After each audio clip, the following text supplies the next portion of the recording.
I have 5 cards, and just please excuse me if I mispronounce names here. Clayton Richardson, Space Coast Pride, Inc., Employment and Housing Discrimination. Yes. Thank you, Mr. Chairman, and all members of the delegation. I'm very grateful to be here and talk to you today.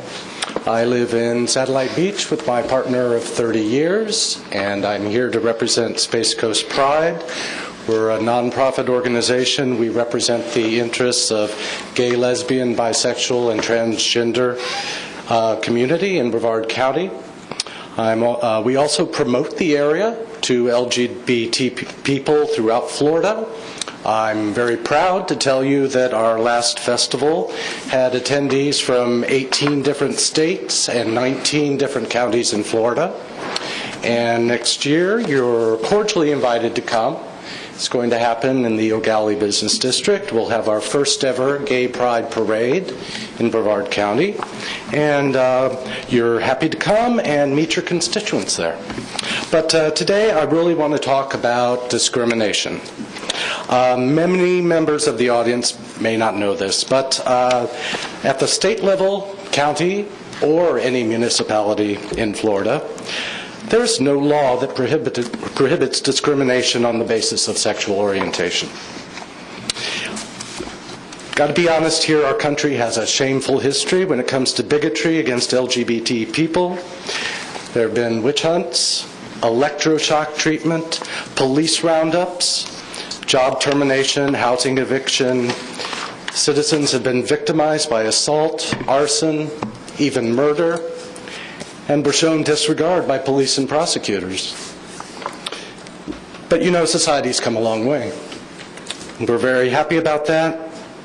But you know, your statutes don't reflect it. We can still be fired or evicted simply for being LGBT. Soon, many of us will be getting married.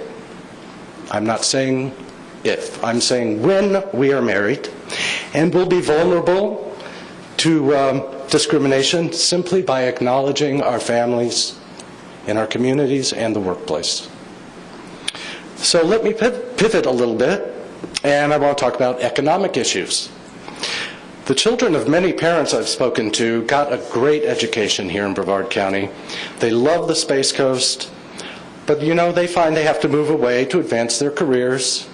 But you know, there's a subset of that group that also moves away to enjoy protections for being LGBT.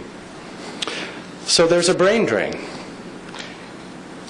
And there's also, you have to think about the ability of local companies to attract the best and brightest. If we have a reputation or perception as not being gay-friendly, we may not be very attractive to major employers. Then there's tourism. Tampa Bay is gearing up a campaign to attract wedding tourism for same-sex couples. The Space Coast should also be out in front of this. State officials, you could join 32 other states that prohibit discrimination based on sexual orientation. Local officials, many of whom I spoke to today, they could join 11 other Florida counties, 23 municipalities.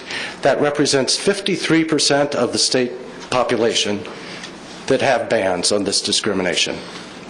And unlike many ideas put forth today, this action would not require spending any additional public funds.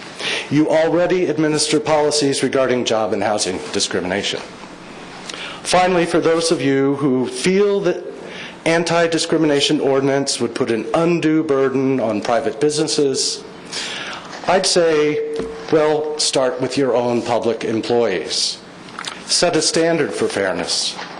We at Space Coast Pride hope you see this issue hope to see this issue on your legislative agenda soon, and we'd be very proud to work with you on outreach, compliance, and educating the community.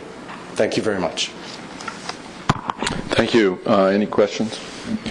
Thank you. Thank you.